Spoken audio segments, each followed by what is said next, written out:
li ñu fi dajale tey mooy dañu am benn entrepreneur boo xam ni CPM moo ko formé CPM may fàttali ni ville de Dakar la nekk ñu profité dajale fi dajaloo fi waxtaan ak jigéen ñi parce que gis ngeen ni jigéen ñi pratiquement ñoom ñoo fi ëpp ndax jigéen ñi dañu am benn programme bu am solo boo xam ne dañ leen koy jox muy former leen renforcer leen jàppale leen ci benn fonds boo xam ni Fodem lañ ko logé en partenariat ak suñu mutuelle épargne des crédits mais tey prétexte bi mooy suñu entrepreneur bi nga xam ne moo remporté prix Sénégal ñu tuddee ko prix entrepreneuriat et innovation de la francophonie 600 candidatures amoon nañ ko ci Afrique bi yëpp mais Prodem Cheikh Ahmed Tidiane Deme bi ñuy félicité encore moom moo ko remporté te bu ko remporté ville de Dakar moo ko gagné mais bu ville de Dakar remporté également c'est tout le Sénégal qui est honoré donc loolu moo ñu fi dajale woon ñu profité tamit di waxtaan ak jigéen yi ci monsieur le maire li mu teg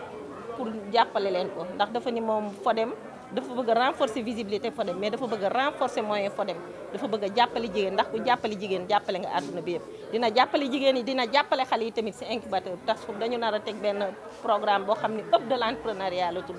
bu ñu tegee hub de l'entrepreneuriat dina ci am école des entrepreneurs dina am programme yu bëri yoo xam ni dañuy renforcer les jeunes entrepreneurs au niveau de Dakar. waaw boo dëkkee Dakar nga am un programme un projet dañ lay jàppale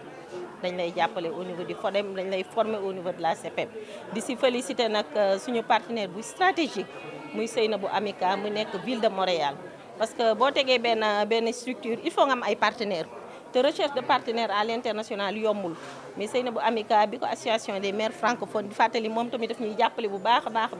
tegee moom la ñu jël def ko comme point focal mi ngi def lu mu mën kéemtulaay kàttam di ñu utal ay partenaires te defe naa tout récemment rek ñëw ngeen fi ñu signé un protocole d'entente ak Logique les offices Logique ñoom dañu fi taxaw ni dañuy renforcer xale yi pour ñuy dem Québec